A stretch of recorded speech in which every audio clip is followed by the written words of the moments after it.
A software company is building an online store where the back-end logic resides on Amazon EC2 instances and the front-end interface is stored in an Amazon S3 bucket.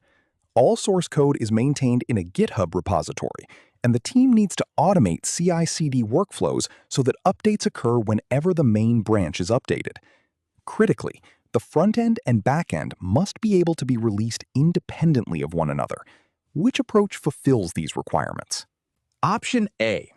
Set up one AWS code pipeline configuration to handle both parts, connecting to the GitHub repository.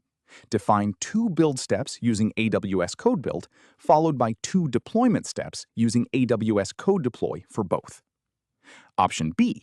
Set up one AWS code pipeline configuration to handle both parts, connecting to the GitHub repository. Define two build steps using AWS Code Build, then use AWS Code Deploy to deploy the backend and the S3 service provider to deploy the frontend. Option C. Create two distinct AWS code pipeline configurations, one for the frontend and one for the backend, sourced from GitHub.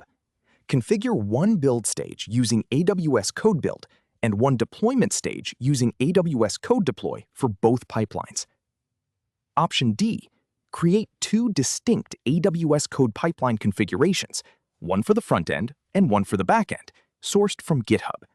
Use AWS Code Build for the build phase in both, then use AWS Code Deploy for the backend EC2 deployment and the Amazon S3 provider for the frontend bucket deployment.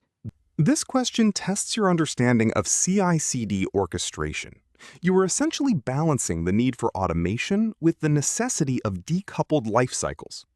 Think about how pipeline structures impact individual component releases. When managing distinct architectural tiers, like server-based logic and static web hosting, you must decide if a monolithic pipeline or separate pipelines best serves the goal of independent deployment frequency. In my view, the correct answer is option D.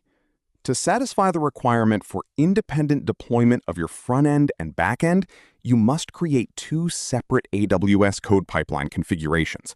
This architectural choice is crucial because it allows each component to follow its own unique release cycle and specific deployment configuration without impacting the other. For the back-end running on Amazon EC2, AWS Code Deploy is the standard service for automating deployments. For the static website front-end hosted in an Amazon S3 bucket, the Amazon S3 action provider within Code Pipeline is the most effective and native way to sync artifacts directly to your bucket. Options A and B are incorrect because they consolidate the deployment into a single pipeline, which violates the requirement for independent lifecycle management. Finally, option C is less optimal. While it uses two pipelines, using AWS Code Deploy for S3 is not the standard approach when the native S3 action provider is readily available for simple static content deployment. As an exam tip, always prioritize native deployment providers for specific services to ensure efficiency.